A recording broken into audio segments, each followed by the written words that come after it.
Um político do centrão, um político que compra o voto do pobre, que gosta de dar assistência para uma pobre, que gosta de manter as pessoas na pobreza, que gosta de viver com o pires na mão. Um político do centrão, eu vou dar um exemplo, eu gravei um vídeo sobre esse cara. É o cara que chama Ciro Nogueira. Foi alvo de uma operação agora da PF, envolvendo o Banco Master. O Ciro Nogueira foi, durante os últimos anos, um dos 5 políticos mais poderosos do Brasil. O Ciro Nogueira, a família dele controla uma cidade no Piauí chamada Dom Pedro II. É uma porcaria de cidade. Nunca melhorou. Ele tá mandando na política brasileira desde 95. A cidade dele continua mal. Ele é de um estado como o Piauí, que ele é senador há muitos anos. O Piauí é um dos piores estados do Brasil em quase todos os indicadores. Tá lá sempre disputando com o Maranhão, assim, os piores lugares. Maranhão, Alagoas, Piauí e alguns estados do norte. Não obstante, ele é muito poderoso. Ou seja, o que faz um cara de um estado muito mal administrado ser tão poderoso nacionalmente?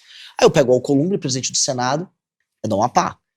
O presidente da Câmara era o anterior de Alagoas e o atual é da Paraíba.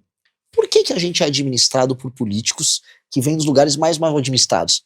Numa empresa não é assim. Num time de futebol não é assim. Você contrataria como técnico do seu time de futebol o técnico da seleção brasileira, um cara que era técnico do time da Série C? Não. Ninguém faz isso. Mas o Brasil faz. Na política, quem manda em você são os caras dos piores lugares. Por quê? Quanto mais pobre o lugar que você administra, mais fácil você controlar as pessoas. E sendo fácil você controlar o seu eleitor não te cobra. Ele só quer que você dê uma grana pra ele. Ele não cobra uma posição ideológica, uma posição moral. Ele só quer que você cuide dele, porque ele tá muito pobre. Aí esse político, ele fica a vida dele é muito fácil. Ele vai no governo federal, põe uma faca no pescoço do presidente e fala: me dá dinheiro, eu mando pra minha base, me reelejo, agora vou fazer negócio. Agora eu quero fazer lobby. Aí ele fica rico, estando sempre no governo. Esse Ciro Nogueira, ele foi do governo Lula, ele foi do governo Fernando Henrique, ele foi do governo Lula, ele foi do governo Dilma, ele foi do governo Temer, ele foi do governo Bolsonaro e agora ele também é do governo Lula. Você não vai deixar ele no teu governo, nem né? Desculpa o palavrão, bota o pi também, mas nem ele, Antônio de Rueda, do União Brasil. Esses caras são parasitas. E esse é um problema maior do que a esquerda. Muito maior do que a esquerda. A esquerda tem ideias ruins. Agora a esquerda representa um nicho urbano de ideias ruins. Esses caras são os cafetões dos pobres do Brasil. Eles cafetinam as pessoas mais pobres. Eles são uma máquina de gerar pobreza. Esses caras precisam ser destruídos. Aí onde eu quero chegar para responder você? Se eu altero o sistema de incentivo que faz com que um político desse exista e impeça a gente de fazer as reformas que a gente precisa para desenvolver o Brasil, se eu alterar essa dinâmica, eu não deixo eles nos prejudicarem. E aí eu tenho uma reforma toda que eu chamo de lei de responsabilidade gerencial, que muda, que é a verdadeira reforma política que a gente precisa fazer, que muda isso. E aí altera esse jogo. Se a gente alterar essa dinâmica, aí os próximos presidentes vão ter bem menos trabalho para fazer as reformas que fazem com que o Brasil funcione. Este é o meu grande sonho. Eu falo muito de derrotar o crime. Agora, se a gente muda isso, a gente permite que a democracia brasileira, ela não atrapalhe o Brasil. Você entende? Hoje, se a democracia brasileira faz com que o Alcolumbre dá uma pá mande em você, tem algo de errado na democracia brasileira. Se a democracia brasileira faz com que o Arthur Lira, de Alagoas, com mais de 10% de analfabeto, mande em você, tem algo de errado na democracia.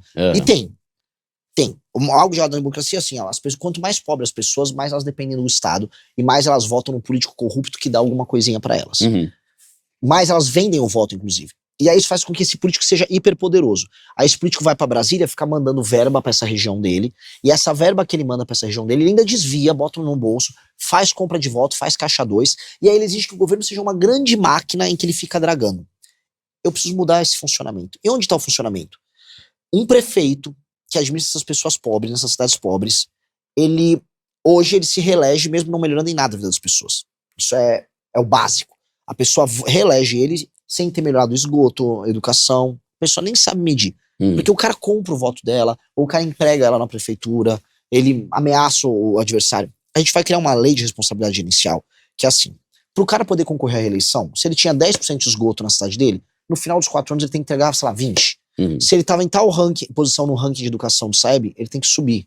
Se ele tinha, vamos dizer, a município tinha um PIB de X, tem que ser X vezes 1,0 tanto. Se ele não entregou isso, ele não concorre. Se ele não concorre, eu quebro o oligarca daquele local. E aí todo político é obrigado a aumentar o desempenho daquele município. Legal, Se ele aumenta o desempenho daquele município e ele gera atividade econômica, o que acontece com aquelas pessoas?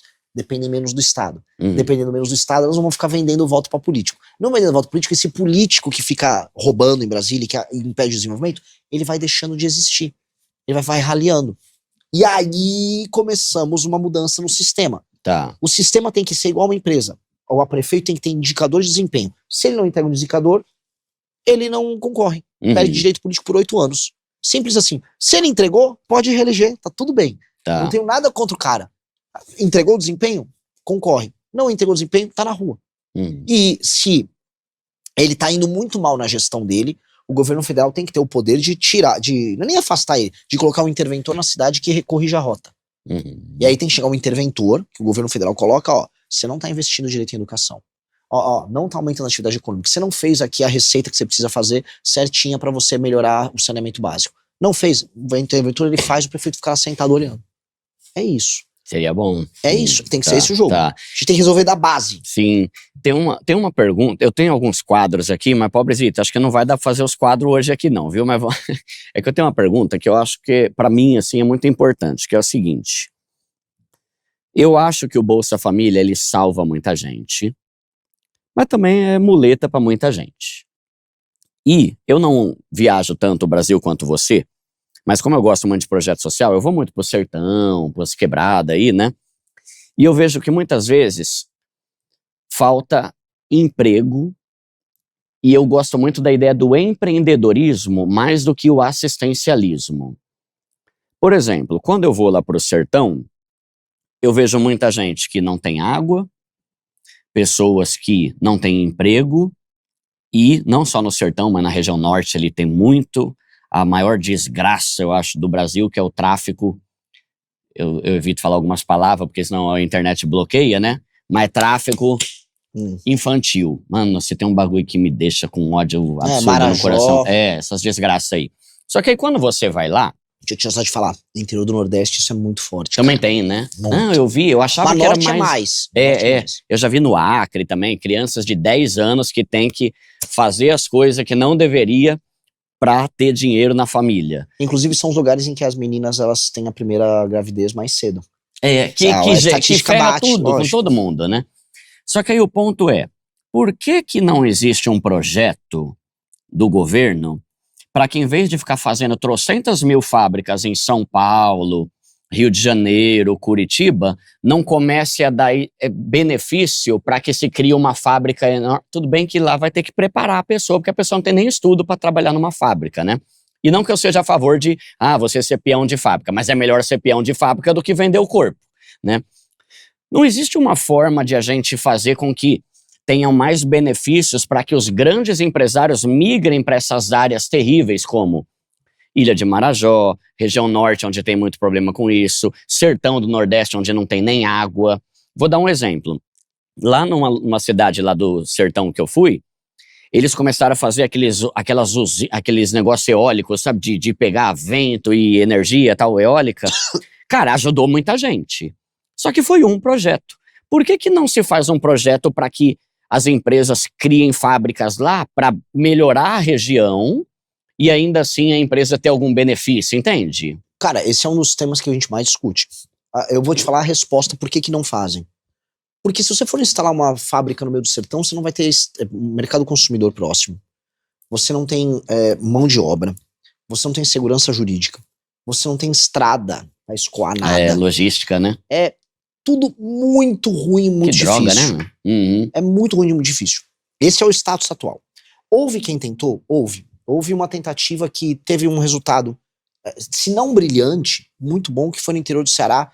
Foi o resultado dos governos do Tasso Gereissati e do Ciro Gomes, com um homem chamado Raimundo Viana, que montou um plano de industrializar o sertão do Ceará e levou empresas de São Paulo e do Rio Grande do Sul para lá.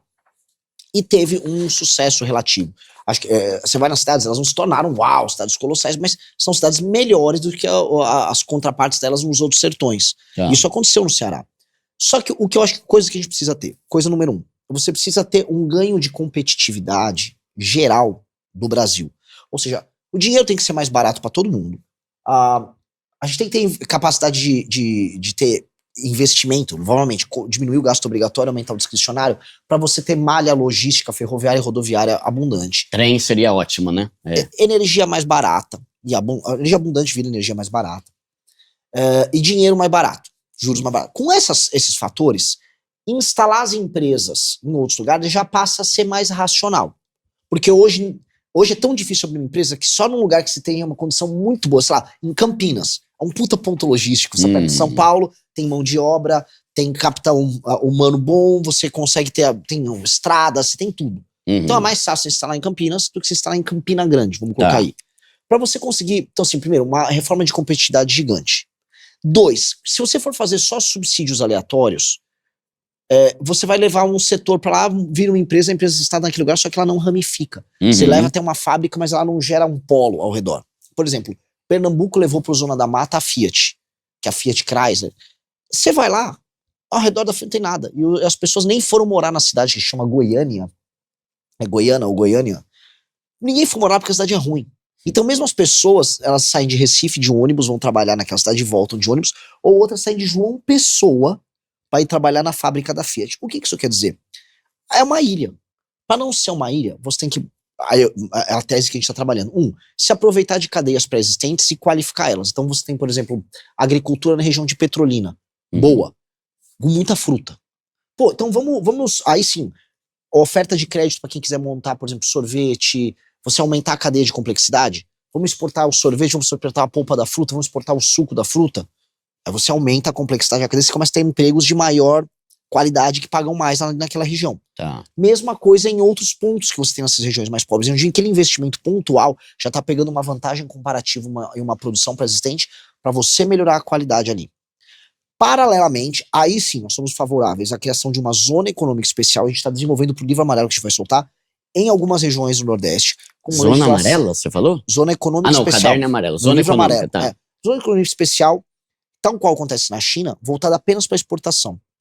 E aí você criar nessas regiões, vamos dizer, esses espaços em que empresas vão ter um regime tributário diferenciado, mas um regime trabalhista diferenciado, um regime, um sistema muito simplificado para a abertura dessas empresas, e ali nesse distritão você produziria produtos voltados para exportação, qualificaria a mão de obra local e geraria atividade econômica concreta. Isso no Nordeste, especialmente nas regiões mais pobres, você tem muita oportunidade, porque você tem hoje ainda terra barata, você ainda tem mão de obra barata pronta para ser qualificada, você tem, do ponto de vista logístico, com os Estados Unidos e com a Europa, uma possibilidade muito maior do que aqui o Sudeste, e você consegue ter energia abundante. Inclusive no Pará, né? Que o Pará tá ali dos Estados Unidos já, né? Exato. E energia abundante, energia limpa, abundante. Inclusive, a gente viu, por conta da água e da energia, um data center gigantesco sendo instalado agora perto de Fortaleza, perto do Porto de Pecém. E o data center do TikTok, deu até uma discussão na internet, idiota.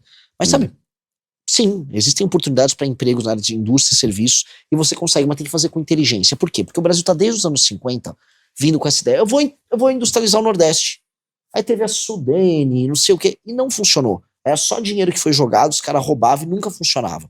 Porque você não alterou o sistema de incentivos, você não alterou os marcos regulatórios que geram competitividade. E aí aí não adianta, você cria até uma empresa, ela dura um tempo e depois vai embora, como foi a Ford na Bahia. A Ford foi incentivo fiscal. Deu incentivo fiscal, ficou um tempo, não deu certo, foi embora. E aí agora tá o BYD com a planta dela lá, né? Aí é outra história. Tá, entendi.